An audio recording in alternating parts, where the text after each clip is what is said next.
आज की हमारी कहानी है भोला राम का जीव। लेखक है हरिशंकर परसाई जी। ऐसा कभी नहीं हुआ था। धर्मराज लाखों वर्षों से असंख्य आदमियों को कर्म और सिफारिश के आधार पर स्वर्ग या नरक में निवास स्थान अलॉट करते आ रहे थे। पर ऐसा कभी नहीं हुआ था। सामने बैठे चित्रगुप्त बार बार थूक से पन्ने पलटकर रजिस्टर देख रहे थे। गलती पकड़ में नहीं आ रही थी। आखिर उन्होंने खींच खाकर रजिस्टर इतने जोर से बंद किया कि मक्खी चपेट में आ गई।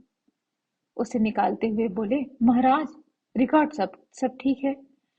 भोला राम ने जीव के 5 दिन पहले देह त्यागी और यमदूत के साथ वह लोक के लिए रवाना भी हुआ।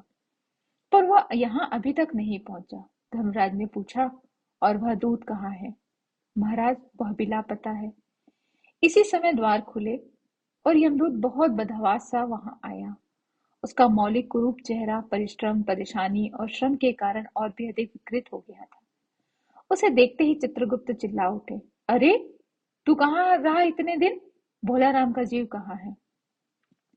यमदूत हाथ जोड़कर बोला, दया निधान, मैं कैसे बताऊं कि क्या हो गया। आज तक मैंने धोखा नहीं खाया था, पर इस बार भोला राम का जीव मुझे चकमा दे गया। 5 दिन पहले जब जीव ने भोला राम का देह त्यागी, तब मैंने उसे उसे पकड़कर इस लोक की यात्रा में आरंभ किया। नगर के बाहर जो ही मैं उसे लेकर तीव्र वायु तरंग पर सवार हुआ, क्यों ही मेरे चुंगल से छूटकर वह न जाने कहाँ चला गया। इस इन 5 दिनों में मैंने सारा ब्रह्मांड छान डाला, पर उसका कहीं पता नहीं चला। धर्मराज क्रोध से बोले, मूर्ख जीवों को लाते लाते बूढ़ा हो गया, फिर भी एक मामूली बूढ़े आदमी के जीव ने तूने चकमा दे दिया। दूत ने सिर झुकाकर कहा, महाराज, मेरी सावधानी में बिल्कुल कसर नहीं थी। मेरे इन अभ्यस्त हाथों से अच्छे अच्छे वकील भी नहीं छूट सके, पर इस बार तो कोई इंद्रजाल हो गया। चित्रगुप्त ने कहा, महाराज, आजकल पृथ्वी पर इस प्रकार का व्यापार बहुत बना हुआ है। लोग दोस्तों को फल बेचते हैं और रास्ते में ही रेलवे वाले उड़ा ले जाते हैं। होजरी के पार्सलों से मोजे रेलवे अफसर पहनते हैं। मालगाड़ी के डिब्बे रास्ते में काटे जाते हैं। एक बात और हो रही है, राजनीतिक दलों के नेता विरोधी नेता को उड़ाकर कहीं बंद कर देते हैं। कहीं भोला राम के जीव को भी किसी ने तो विरोध ना बंद तो नहीं कर दिया? धर्मराज ने व्यंग से चित्रगुप्त की ओर देखते हुए कहा, तुम्हारी भी रिटायर होने की उम्र आ गई है। भोला राम जैसे नगण्य दीन आदमी से किसी को क्या लेना देना? इसी समय कहीं से घूमते फिरते नारद मुनि आ गए। धर्मराज को गुमसुम बैठे देख बोले, क्यों धर्मराज, कैसे चिंतित बैठे हो? क्या नरक में निवास स्थान की समस्या अभी हल नहीं हुई? धर्मराज ने कहा, वह समस्या तो कभी भी हल नहीं हो गई। कब की हल हो गई? मुनिवर, नरक में पिछले सालों में बड़े गुड़ी कारीगर आए हैं। कई इमारतों के ठेकेदार, जिन्होंने पूरे पैसे लेकर रद्दी इमारतें बनाई, बड़े बड़े इंजीनियर यहाँ आ गए हैं, जिन्होंने ठेकेदार से मिलकर भारत की पंचवर्षीय योजना का पैसा खाया। ओवरसियर हैं, जिन्होंने उन मजदूरों की हाजिरी भरकर पैसा हड़पा जो कभी काम पर गए ही नहीं थे। इन्होंने बहुत जल्दी नरक में कई इमारतें तान दी हैं। यह समस्या तो हल हो गई। भोला राम नाम के एक आदमी की 5 दिन पहले मृत्यु हुई हो गई थी। उसके जीव का यह दूत ला रहा था और जीव रास्ते में ही चकमा देकर भाग गया। इतना इसने सारा ब्रह्मांड छान मारा, पर वह कहीं मिला ही नहीं। अगर ऐसा होने लगा तो पाप पुण्य का भेद ही मिट जाएगा।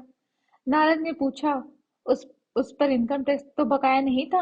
हो सकता है उन लोगों ने रोक लिया हो। चित्रगुप्त ने कहा, इनकम होती तो टैक्स देता महाराज, भूख मर रहा था। नारद बोले, मामला बड़ा दिलचस्प है। अच्छा, मुझे उसका नाम बताओ, नाम पता बताओ, मैं पृथ्वी पर जाता हूँ।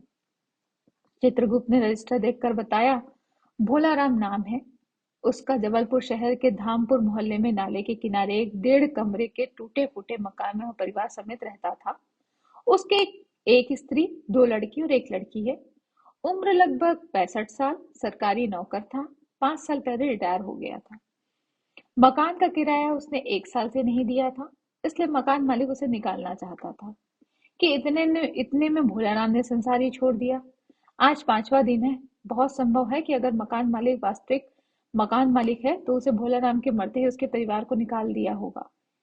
इसलिए आपको परिवार की तलाश में काफी घूमना पड़ेगा। नारद भोला राम के नगर में पहुंच गए। माँ बेटी के समृद्ध क्रुदन से ही नारद भोलाराम का मकान पहचान गए। द्वार पर जाकर उन्होंने आवाज लगाई, नारायण नारायण। लड़की ने देखकर कहा, आगे जाओ महाराज। नारद ने कहा, मुझे भिक्षा नहीं चाहिए, मुझे भोलाराम के बारे में कुछ पूछताछ करनी है। अपनी माँ को जरा बाहर भेजो बेटा। भोलाराम की पत्नी बाहर आई। नारद ने कहा, माता, भोलाराम को क्या बीमारी थी? क्या बताऊं, गरीबी की ही बीमारी थी। 5 साल हो गए थे पेंशन पर बैठे, पर पेंशन अभी तक न मिली। हर 10-15 दिन में एक दरख्वास्त देते थे, पर वहां से यही जवाब आता था कि तुम्हारी पेंशन पर विचार हो रहा है। इन 5 वर्ष सालों में मेरे सब गहने बेचकर हम लोग खा गए, फिर बर्तन बिके, अब कुछ नहीं बचा। फाके होने लगे। चिंता में घुलते घुलते और भूख से मरते मरते दम तोड़ दिया। नारद ने कहा, क्या करोगी माँ? उनकी इतनी ही उम्र थी। ऐसा तो मत कहो महाराज, उम्र तो बहुत थी। 50-60 रुपए महीना पेंशन मिलती तो कहीं कुछ काम करके गुजारा हो जाता। पर क्या करें, 5 साल नौकरी से बैठे हो गए और अभी तक कोई कौड़ी भी ना मिली। दुख की कथा सुनने की फुर्सत नारद को भी नहीं थी। वह अपने मुद्दे पर आए और बोले, माँ यह बताओ कि यह किसी से क्या उनका विशेष प्रेम था जिसमें उनका जी लगा हो? पत्नी बोली, लगाव तो महाराज बाल बच्चों से ही होता है। नहीं, परिवार के बाहर भी हो सकता है, मेरा मतलब कोई स्त्री। स्त्री ने गुर्राकर नारद की ओर देखा, बोली, बको मत महाराज, साधु हो, कोई लुच्चे लफंगे नहीं हो। जिंदगी भर उन्होंने किसी दूसरी स्त्री की ओर आंख भी उठाकर नहीं देखा।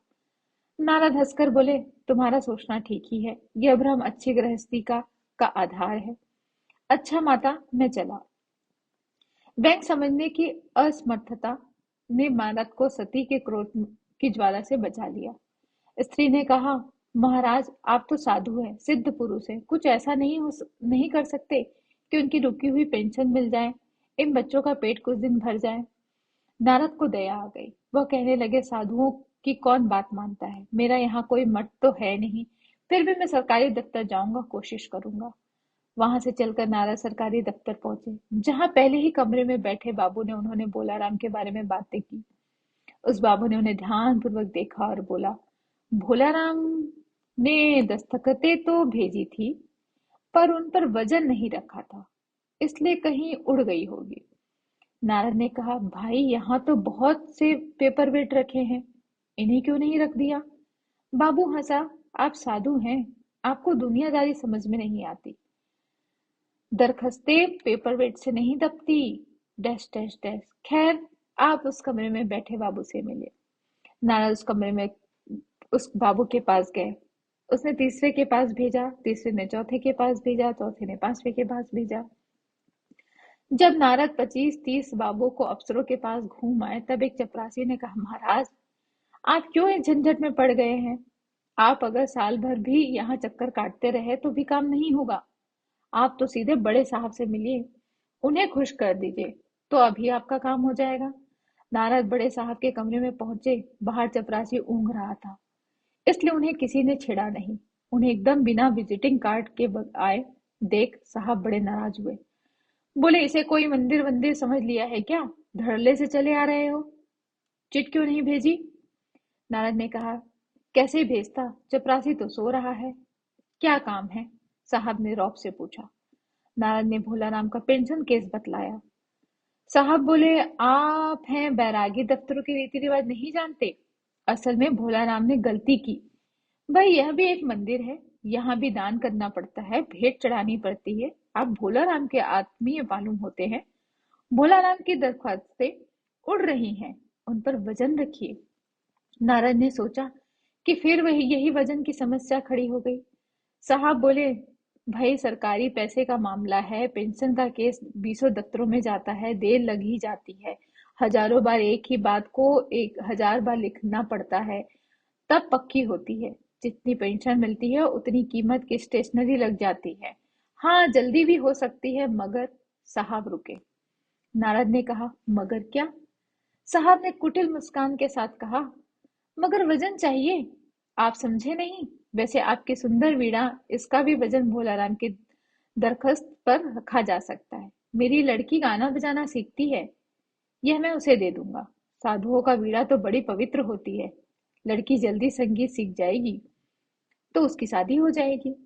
नारद अपनी वीणा छीनते देख कर जरा घबराए, फिर भी संभल कर उन्होंने वीणा टेबल पर रखकर कहा, यह लीजिए, अब जरा जल्दी उनकी पेंशन का ऑर्डर निकाल दीजिए। साहब ने प्रसन्नता से उन्हें कुर्सी दी, वीणा को एक कोने में रखकर घंटी बजाई। चपरासी हाजिर हुआ। साहब ने हुक्म दिया, बड़े बाबू से भोलाराम की केस की फाइल लाओ। थोड़ी देर बाद चपरासी भोलाराम की 100-150 दस्खतों से भरी हुई फाइल लेकर आया। उसमें पेंशन के कागजात भी थे। साहब ने फाइल पर नाम देखा और निश्चित करने के लिए पूछा, क्या नाम बताया साधु जी आपने? नारद ने समझाया कि कुछ ऊंचा सुनते हैं, इसलिए जोर से बोला, भोलाराम। सहसा फाइल में से आवाज आई, कौन पुकारा है मुझे? पोस्टमैन है क्या? पेंशन का ऑर्डर आया है क्या? साहब डरकर कुर्सी से लुढ़क गए। नारद भी चौंके, पर दूसरे ही क्षण बात समझ में आ गई। बोले, भोलाराम, तुम तुम क्या भोलाराम के जी हो? हाँ, आवाज आई। नारद ने कहा, मैं नारद हूँ। मैं तुम्हें लेने आया हूँ। चलो, स्वर्ग में तुम्हारा इंतजार हो रहा है। आवाज आई, मुझे नहीं जाना, मैं तो पेंशन की दरखास्तों में अटका हूँ। यही मेरा मन लगा है। मैं अपने दरखास्तें छोड़कर नहीं जा सकता। धन्यवाद।